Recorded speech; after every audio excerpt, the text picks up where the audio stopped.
नमस्कार दोस्तों, CP classes में आपका हार्दिक स्वागत है। पॉलिटी की इस क्लास में आज हम मंत्रि परिषद के बारे में डिस्कशन किया जाएगा, संघीय मंत्रि परिषद के बारे में। चलिए स्टार्ट करते हैं। केंद्रीय मंत्रि परिषद में केंद्रीय परिषद में शामिल होते हैं। कौन कौन शामिल होता है भाई? प्रधानमंत्री और अन्य मंत्री। मंत्रि परिषद में कितने प्रकार के मंत्री होते हैं? तो 3 प्रकार के मंत्री। प्रिंट हो गया। कितने प्रकार के मंत्री होते हैं? तो 3। मंत्रिपरिषद में 3 प्रकार के मंत्री होते हैं। मंत्रिपरिषद में वरीयता की दृष्टि से मंत्रियों का सही क्रम क्या है? तो पहला कैबिनेट मंत्री वरीयता होती है, दूसरे उसके बाद राज्य मंत्री, उसके बाद उप मंत्री की वरीयता होती है। पहला कैबिनेट मंत्री बड़ा होता है, फिर उससे छोटा राज्य मंत्री, फिर उप मंत्री। मंत्रिपरिषद का अध्यक्ष कौन होता है? हमारे पीएम साहब मंत्रिपरिषद के अध्यक्ष होते हैं। कौन व्यक्ति मंत्रिपरिषद का सदस्य हो सकता है? तो संसद का सदस्य हो सकता है। मंत्रि परिषद के सदस्यों को पद एवं गोपनीयता की शपथ कौन दिलाता है? तो राष्ट्रपति इनको शपथ दिलाता है भाई। मंत्रि परिषद व्यक्तिगत रूप से उत्तरदायी किसके प्रति होता है? तो राष्ट्रपति के प्रति। यहाँ देखो, प्रधानमंत्री मत कर देना। तो मंत्रि परिषद व्यक्तिगत रूप से राष्ट्रपति के प्रति उत्तरदायी होता है, याद रखना। संघीय मंत्रि परिषद के मंत्री उत्तरदायी होते हैं केवल लोकसभा के प्रति। भारत में वह मंत्री जो संसद के दोनों सदनों में से किसी सदन का सदस्य नहीं है, उसे मंत्री के पद से हट जाना होता है। तो 6 माह के अंदर उसको हट जाना पड़ता है। अगर वो किसी भी सदन का सदस्य नहीं है तो उसको मंत्री पद से हटना पड़ेगा भाई। आगे देखते हैं। भारतीय संविधान के प्रावधानों में से कौन सा प्रावधान मंत्रि परिषद की नियुक्ति तथा पदोच्चित, यहाँ पे पदोच्चित है, पदोच्चित मतलब पद से हटाना विवेचित करता है? तो 75 अनुच्छेद 75 मंत्रि परिषद नियुक्त तथा पदच्युत मतलब पद से हटाने को के बारे में कहता है। तो भारतीय संविधान के अगला देखते हैं। भारतीय संविधान के अनुच्छेद 74 75 किन विषयों पर चर्चा करते हैं? तो मंत्रि परिषद के बारे में। भारत में मंत्रि परिषद के अधिकतर सदस्य लिए जाते हैं लोकसभा से। मंत्रि परिषद के अधिकतर सदस्य लोकसभा से लिए जाते हैं। भारत में मंत्रिमंडल का गठन कौन करता है? केंद्रीय मंत्रिमंडल का गठन करता है। स्वतंत्रता के बाद मंत्रिपरिषद के खिलाफ पहले अविश्वास प्रस्ताव कब लाया गया था? सबसे पहले अविश्वास प्रस्ताव 1963 में लाया गया था, मंत्रिपरिषद के खिलाफ लाया गया था। स्वतंत्रता के बाद भारत की प्रथम मंत्रिपरिषद में प्रधानमंत्री सहित कुल कितने सदस्य थे? तो 36 सदस्य पहली मंत्रिपरिषद में। 36 सदस्य थे। स्वतंत्र भारत की प्रथम मंत्रिपरिषद में शामिल एकमात्र महिला कौन थी? तो राजकुमारी अमृत कौर थी। संघीय मंत्रिपरिषद में पद त्याग करने वाला पहला मंत्री कौन था? पहला मंत्री कौन था जो अपना पद त्याग दिया था? श्यामा प्रसाद मुखर्जी। कौन सा प्रस्ताव भारत में विश्वास प्रस्ताव? यहाँ पे मंत्री होगा भाई। मंत्रिपरिषद रख सकती है तो विश्वास प्रस्ताव है। मंत्रिपरिषद मंत्रिपरिषद प्रस्ताव कौन सा रखती है? विश्वास प्रस्ताव रखती है।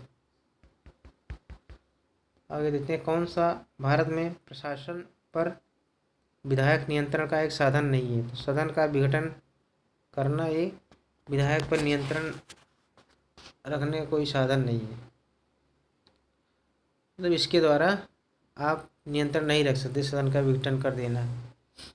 स्वतंत्र भारत के प्रथम मंत्रिमंडल में केंद्रीय शिक्षा मंत्री कौन थे? मौलाना अबुल कलाम आज़ाद। मौलाना अबुल कलाम आज़ाद प्रथम शिक्षा मंत्री थे भाई। चलिए आगे देखते हैं। आगे हम देखते हैं कि अंतरिम मंत्रिमंडल में का गठन में कौन कौन मंत्री थे और उनके विभाग क्या थे। ये है इसकी सूची।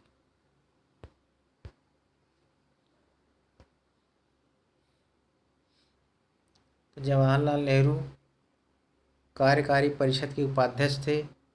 विदेशी मामलों तथा राष्ट्रमंडल विदेशी मामलों के मंत्री तथा राष्ट्रमंडल के थे। वल्लभ भाई पटेल केंद्रीय सूचना तथा प्रसारण मंत्री थे विभाग में। और बलदेव सिंह रक्षा मंत्री थे। जॉन मथाई उद्योग एवं आपूर्ति मंत्री थे।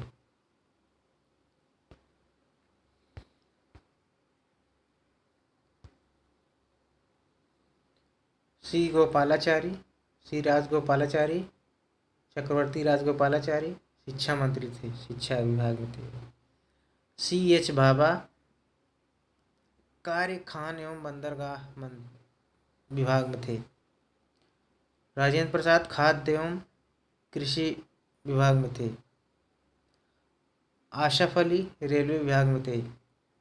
जगजीवन राम श्रम विभाग में थे। लियाकत अली वित्त विभाग में थे। आई चुंदीरगर वाणिज्य विभाग में थे भाई।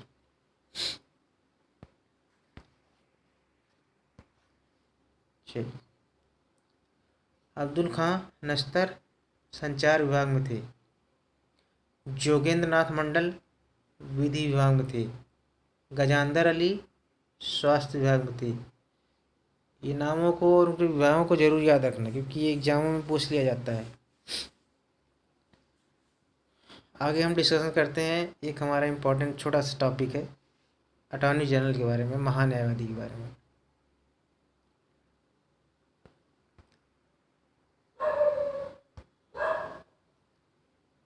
तो अटॉर्नी जनरल महान्यायवादी हिंदी में बोलते हैं, अंग्रेजी में अटॉर्नी जनरल। भारतीय संविधान के अनुच्छेद 76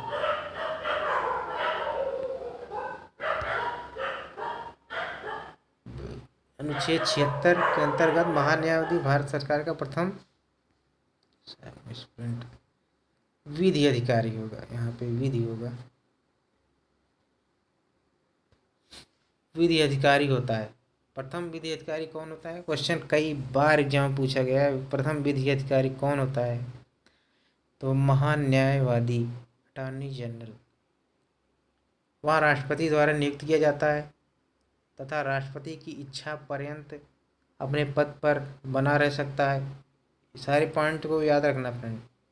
उसके लिए वही योग्यताएं आवश्यक हैं जो सर्वोच्च न्यायालय के न्यायाधीश हेतु निर्धारित हैं। उसको वही वेतन और भत्ते प्राप्त होते हैं जो राष्ट्रपति द्वारा निर्धारित किए जाते हैं। महान्यायवादी विधि के उन विषयों पर सुझाव देता है एवं उन कार्यों को संपन्न करता है जो राष्ट्रपति द्वारा उसे दिए जाते हैं। संसद की किसी समिति में उसे अपने विचार प्रकट करने का अधिकार प्राप्त है। उसे मतदान का अधिकार नहीं है। बहुत इंपॉर्टेंट लाइन है। उसे मतदान का अधिकार नहीं है। वो अपना विचार प्रकट कर सकता है संसद की किसी समिति में या संसद में।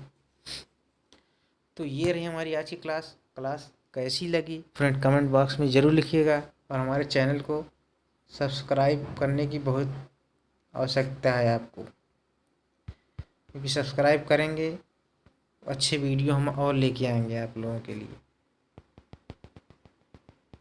तो please subscribe, share, like, comment सब कर दीजिए, क्योंकि हमारा कंटेंट एकदम जेन्युइन होता है आपके लिए। तो वीडियो को पूरा देखने के लिए धन्यवाद। जय हिंद।